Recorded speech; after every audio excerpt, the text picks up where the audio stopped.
Ladies and gentlemen, thank you very much. I thought I had a real challenge for myself today. I'm losing my voice and we, for a minute, didn't have the speaker operating, a loose connection, but I'm pleased it's operating now.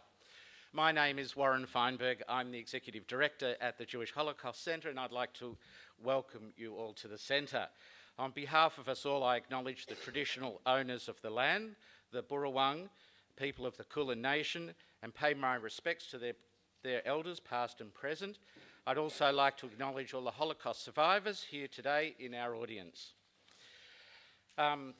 Welcome to the Honourable Mr Mark Dreyfus, QC MP, Federal Member for Isaacs, and Ms Deborah Chemsky, Mr Michael Pearce, SC, Honorary Consul General, Ms Susanne Koerber, Head of Culture and Press, German Embassy, Ms Jennifer Huppert, President JCCV, Rabbi Aviva Kippen, Mr Kazuyoshi Matsunaga, Consul General, Mrs Eugenia Mockney, Honorary Consul, and Mr Mockney, Mrs Nina Bassett, AM, Jewish Holocaust Centre Foundation Trustee, and Mr Bassett, Mr David Southwick, MP, Member for Caulfield, members of the Glen Ira Council, I notice a number who are here today, and members of the Jewish Holocaust Centre Board and the Jewish Holocaust Centre Foundation Trustees. On the surface, this exhibition about contemporary Jewish life in Germany might appear to be beyond the scope of the Holocaust Museum. Isn't our remit the period 1930 to 1950? Aren't we meant to be focusing on the past 70 or 80 years when the Holocaust took place? The truth is that the Holocaust might have ended in 1945 with the liberation of camps by the Allied armed forces, but its reverberations live on. Our centre, vibrant and vital, is where Holocaust survivors and their descendants engage every day with the public, educating about humanity, teaching lessons from the Holocaust, empowering visitors and school children with the message that they can make a difference in the world. We all live in the shadow of the Holocaust, but we don't just inhabit its dark shadows. We've come through to the light, and we shine a light here at the Holocaust Centre on the good and on hope for the future. But darkness remains in the background of everything that we do. And the darkness is the Holocaust, and it is in the background of this contemporary exhibition. This exhibition celebrates the rebirth of Jewish life in Germany by focusing on a range of individuals, and we're grateful to the German Embassy for creating the exhibition and bringing it to Melbourne. This exhibition makes us contemplate the possibilities for reconciliation and revival when a nation, Germany, takes responsibility for atrocities committed. In light of this, we take this opportunity to commend the German government for the recent appointment of Ambassador Felix Klein as Federal Government Commissioner for Jewish Life in Germany and the fight against anti-Semitism. We hope his work will make a difference because the hatred of anti-Semitism must be confronted. The German Embassy's ambassador is currently overseas, so in her place I invite Susanne Koerber, Head of Culture and Press at the German Embassy, to enlighten us about this exhibition. Thank you very much. Good afternoon, and first of all, thank you on behalf of the German Embassy and Ambassador Dr. Anna Prinz for being here with us today. A very special thank you and acknowledgement to all Holocaust survivors and their families. And welcome also to the other distinguished guests. Warren has already mentioned all of them. But thank you once again to the Honourable Mark Dreyfus for coming here today and for opening this exhibition. When I was growing up in West Germany, decades after the Second World War, I only slowly found out as a young schoolgirl what the word Holocaust actually meant and what had happened when my parents were still small children themselves. The horrific and brutal mass murder of 6 million Jews. It was rather impossible to imagine. One of my favorite books back then was When Hitler Stole the Pink Rabbit the true story of Jewish author Judith Kerr, who had to flee Germany with her family. They managed to get to Switzerland in time, then to France, and later settling in England for good. I read the book many times, and the paperback actually came apart, so I couldn't bring it with me today, including the sequels that Judith Kerr wrote. I could relate to Judith's story because I was a similar age, and the story of her and her family made the events of the past real and not abstract. I became curious and asked my parents and grandparents about the past, and as I grew older, I read more books, mainly true stories of victims and survivors, and I also went to visit the former concentration camp Buchenwald near the German city of Weimar as a young adult, and the memories of this are still daunting. Just a few weeks ago, in preparation of this exhibition opening, I was able to visit the Holocaust Center here in Melbourne, and I had the chance to listen to Irma's life story as she was telling school children about it. It was immensely moving and memorable, and I'm really glad to see that Irma is here today. And while it is so very important for all of us never to forget about the past, it is also interesting to look at the present and the future, as Warren already hinted. Finding out more about individuals' lives, Jewish lives, in at least little snapshots, the aim of this traveling exhibition, Jewish Life in Germany Today, is to show those who are living in Germany, a Jewish life in Germany today. It's an initiative by the Federal Foreign Office, together with partners from around the world, just like here, the Jewish Holocaust Center.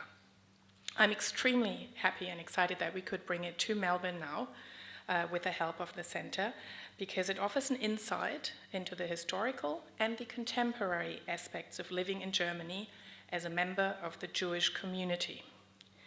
I know there is a large Jewish community in Melbourne, and my colleague Michael just reminded me of this 2 days ago, with so many Holocaust survivors and their families, and victims' families here.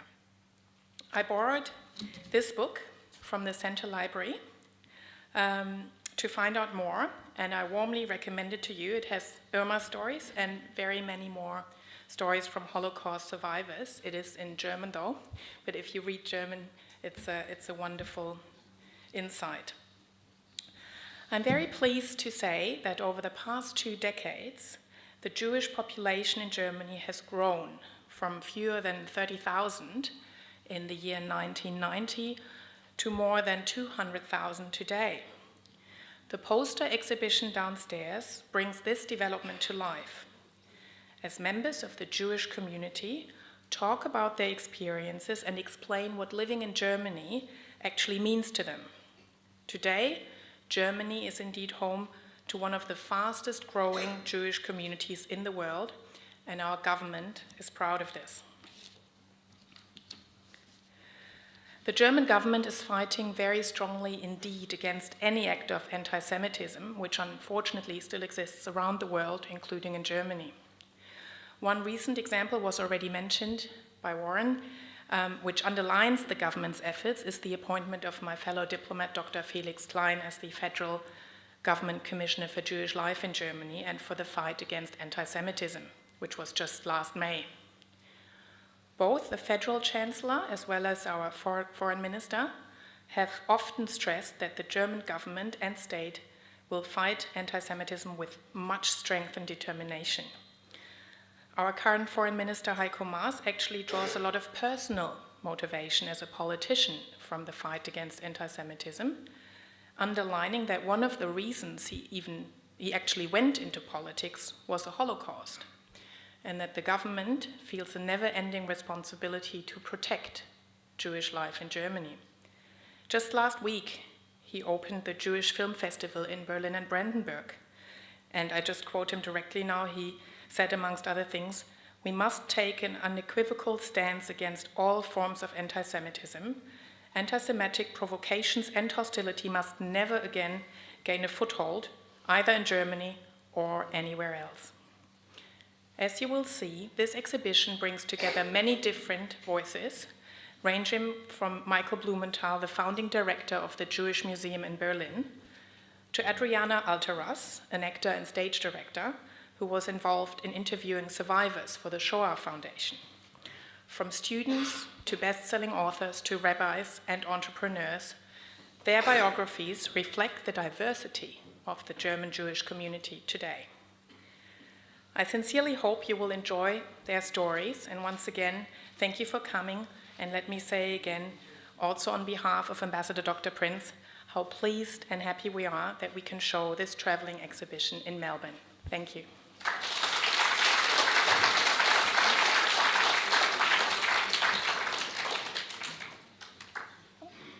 I would also like to present just a little gift from the embassy, a book on being Jewish in the New Germany. So, thank you.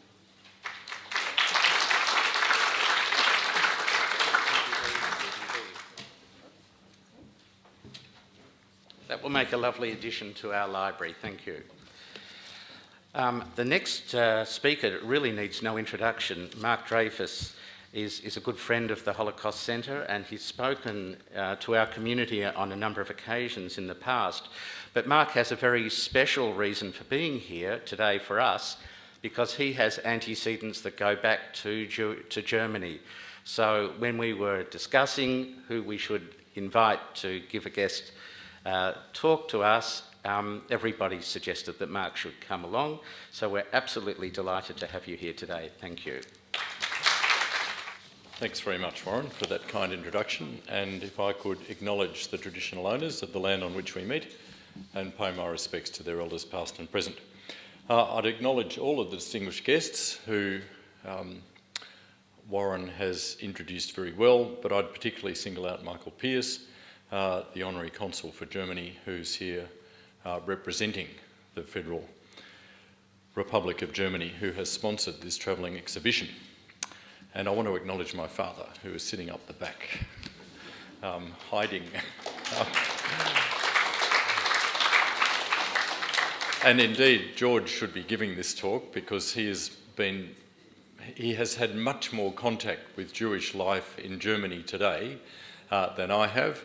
I have visited Germany, but my father has returned to Germany every year or two since about 1951 or 52, and has participated in a very real way in making sure that there has been a renewed Jewish presence, including many performances of his works in Germany, and a commissioned opera or two in Germany.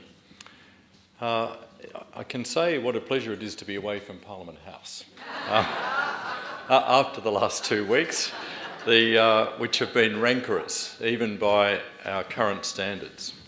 In the darker moments of the last weeks in Parliament, I've had to console myself with Churchill's royal observation that democracy is the worst form of government, apart from all the others that have been tried. So I can say again what a pleasure it is to be here to launch this wonderful exhibition and to have the opportunity to reflect just a little bit about what this exhibition represents. A kind of Jewish renaissance in a nation that was a place of great importance to Jews until the horrors of the Nazi regime and its aftermath cast a shroud of darkness over Jewish life there. Because what this exhibition makes so clear is how Jews and Jewish life is once again flourishing in Germany. And that's a wonderful thing to be able to say. The story this exhibition tells is one of importance to Jews the world over, and I think, as Susanne's introductory remarks demonstrated to us, to very many Germans, if not all Germans. It's a story that, like so many in Jewish history, is a story about hope, about resilience, and about renewal. And it's a story that, as Warren said in his introduction, I've got a very strong personal connection to. My father and his parents escaped from Nazi Germany before the war. My father before the war, arriving in Australia with his brother, the late Richard, in July 1939. My father's parents, my grandparents, arrived somewhat later, some 3 months after the war started, in a somewhat miraculous escape from Germany. My great-grandparents did not. They perished in the Holocaust.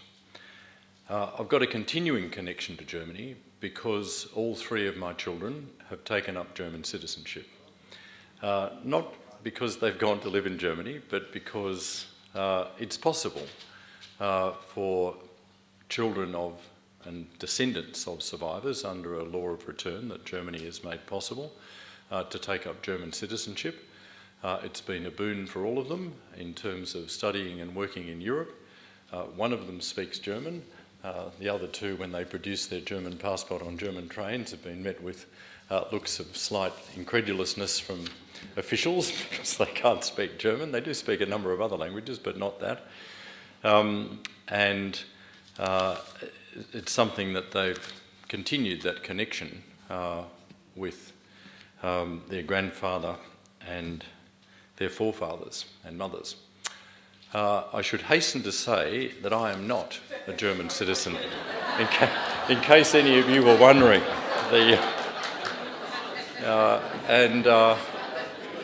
I do have the paperwork to prove it, if anyone should ever ask.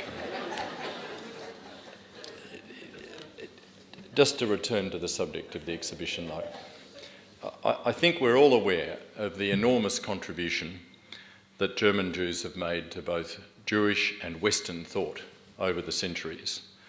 One could point to intellectual giants like Moses Mendelssohn, Rabbi Samson Raphael Hirsch, Zacharias Frankel, all of whom had a very significant impact on Jewish thinking and on our religious traditions.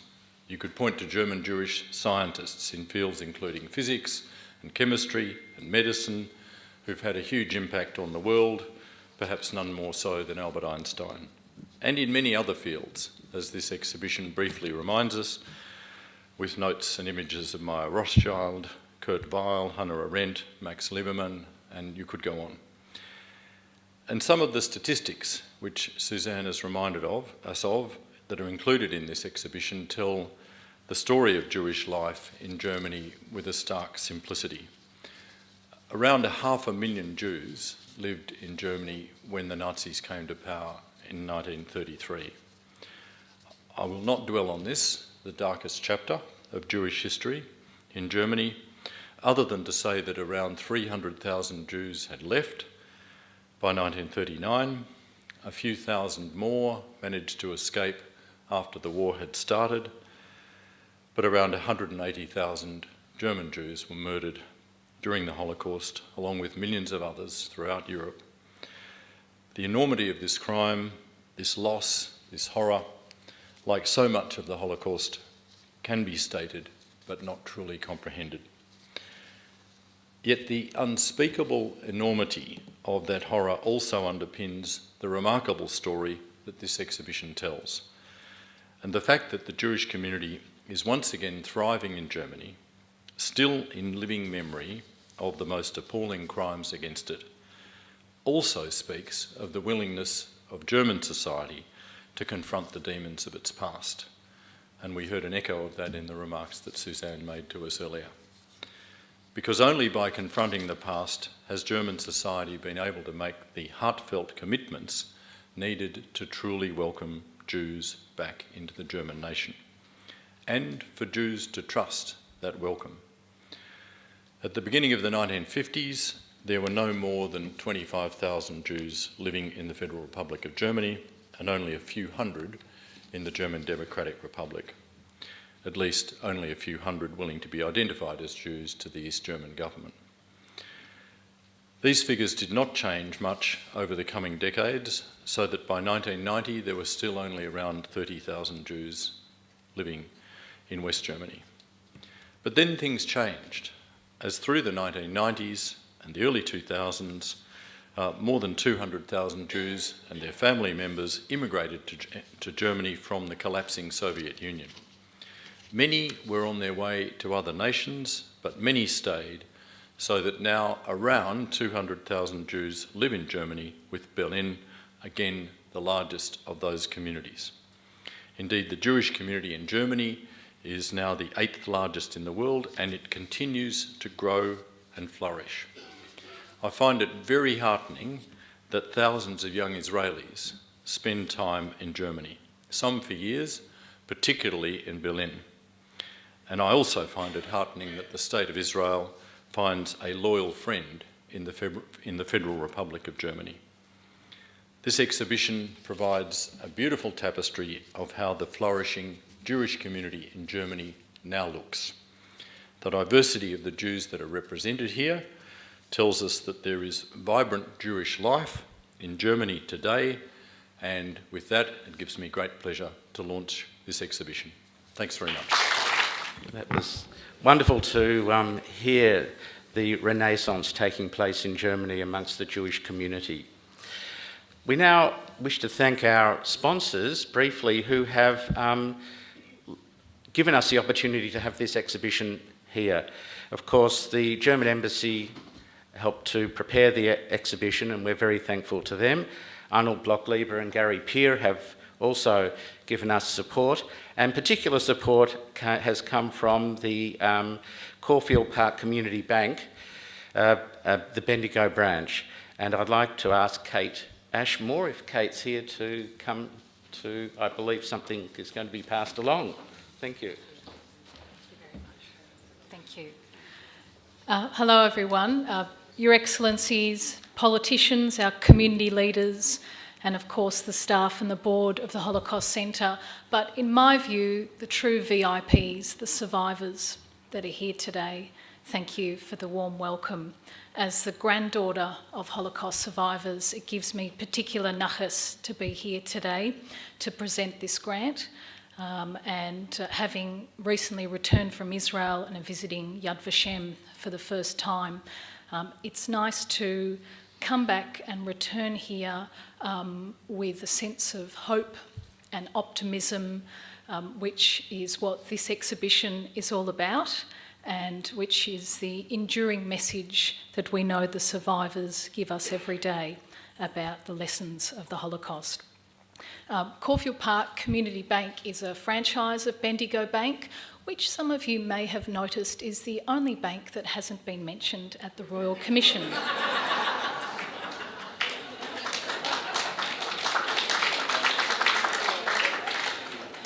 That's part of my spiel now. It's because corporate social responsibility is part of Bendigo's business model. I'm not paid to say that. I'm not actually paid at all as a volunteer director of the board.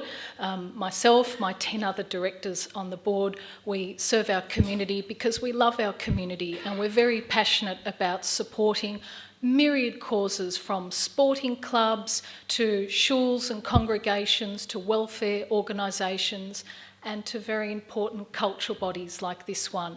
I've been a friend of the Holocaust Centre for many years, so I didn't need any convincing at all about this exhibition, but my board was certainly delighted when the opportunity came up. And from memory, we haven't sponsored, I think, something here for some years, certainly not in my time on the board, so better late than never. I would encourage you to keep in mind, as part of the spiel, if yourself, the children, grandchildren, your colleagues have any banking needs, please remember that the more you bank with us, the more money we make, the more we give back. That's the business model for community banking. Don't think you can say that about the other banks. It's how we work. And we give away up to 80% every year. The rest go to our shareholders, some of might be with us today, hello if you are, and to paying our staff, paying the light bill, whatever. So without any further ado, I will invite Warren to come and accept this token of our commitment to this wonderful exhibition. I wish you every success. Vielen Dank to our German friends for the leadership you've shown. It's wonderful, and good afternoon to you all. Thank you.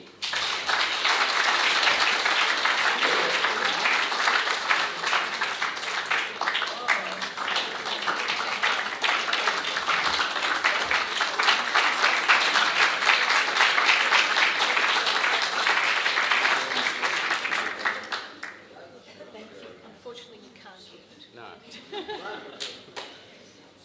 I'm not sure about the financial transaction there. Well, why the money? I now have great pleasure in inviting our co-president, Pauline Rockman, OAM, to come to the lectern. Thank you, Warren. Good afternoon. As co-president of the Jewish Holocaust Centre, it's my privilege to be the one who concludes this afternoon's program. We're grateful to our sponsors who have been mentioned, and I thank them sincerely.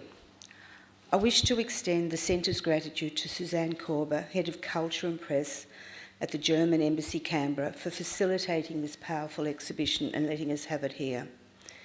It portrays the views of a wide range of people in today's Germany, ranging from students to best-selling authors to rabbis and entrepreneurs. Indeed, these biographies reflect the diversity of the German Jewish community today and are a testament to the transformation that Germany has undergone as a nation since World War II. As you read Hitler Stole Pink Rabbit, it was the book that I gave to my two daughters, sort of as their entree to Holocaust education, and it was very powerful and meaningful for them. Our thanks also go to the Honourable Mark Dreyfus, QC MP, a great supporter of the Jewish Holocaust Centre, for his powerful and evocative words. Like his father, George, who's sitting here, my father, Michael Hammerman, Zichron Lebracha, was born and grew up in Nazi Germany. In fact, George and my late father attended the same school in Berlin. My father, aged 16 years, left Germany in July 1938. No matter how many times I say it, I get emotional. Travelling alone, arriving in Australia, September 1938. Fortuitously, his parents and sister arrived in Australia August 1939, so I was blessed with grandparents, unlike many of my contemporaries. My father was forever grateful to an Australia that provided safe haven for him and his family. A little different to what some of the stuff happening today. But there is a change in Germany, and I have to say my cousin's children have taken, some of them have taken German nationality. Eli, a young woman born in Israel, a cellist, and she's been living there for 5 years, and another cousin's son who's an academic at a university. I have a gift that I want to give, please, to Susanne and Mark. Thank you. On behalf of the Centre, thank you. Thank you for your contribution.